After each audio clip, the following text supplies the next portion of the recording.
যে কোনো রান্না একঘেয়ে করতে বা খেতে ভালোই লাগে না। তাই আজকের ঘুগনিটা একটু অন্যরকম করে করব, খুবই অল্প মশলায়, সাধারণভাবে একদম। তো দেখতে থাকো।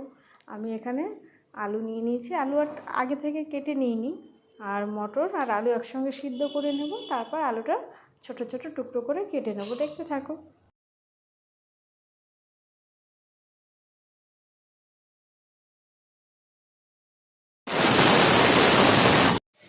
এখানে দিয়েছি আদা আর জিরে বাটা, ভালো করে একটু কষিয়ে নেবো। এরপর দিয়ে দেবো আমি কাঁচা লঙ্কা আর টমেটো। আজকে ঘুগনির রেসিপিটা সম্পূর্ণ নিরামিষ, দেখতে থাকো। তো হ্যালো গাইস, তোমরা সবাই কেমন আছো? আশা করি সবাই ভালো আছো। আজকে নিরামিষ ঘুগনির রেসিপিটা অবশ্যই তোমরা ট্রাই করো, আর কেমন হয়েছে আমাকে কিন্তু কমেন্ট করতে কেউ ভুলো না। তো দেখতে থাকো কী করে রান্নাটা আমি কমপ্লিট করি।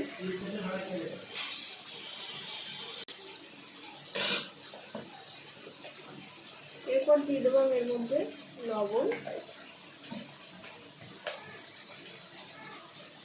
হলুদ, ভালো করে আমি কষিয়ে নেবো।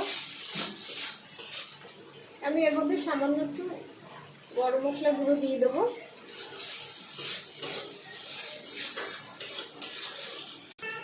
আমি মটরে 4টে সিটি দিয়েছি, আগের দিন ভিজিয়ে রেখেছিলাম মটর। আলু আস্তে আস্তে তো দেখেছো, আলু আমি টুকরো করে কেটে নিয়েছি, সিদ্ধ আলু। মশলা কষা হয়ে গেছে, এবার আমি দিয়ে দেবো মধ্যে মটর।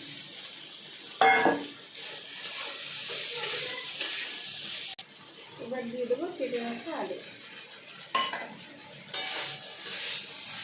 একটু ভালো করে নাড়াচাড়া করে আমি জল ঢেলে দেবো। তোমরা চাইলে এখানে লঙ্কার গুঁড়িও দিতে পারো বা শুকনো লঙ্কা পেস্ট করেও দিতে পারো।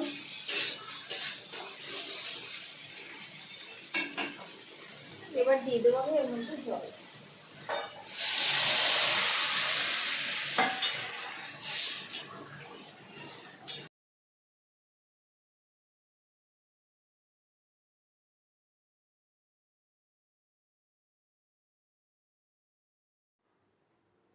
নামিয়ে নেওয়ার আগে একটু দিয়ে দেবো ধনেপাতা কুচি, এবার নেড়ে চেড়ে নামিয়ে নেবো।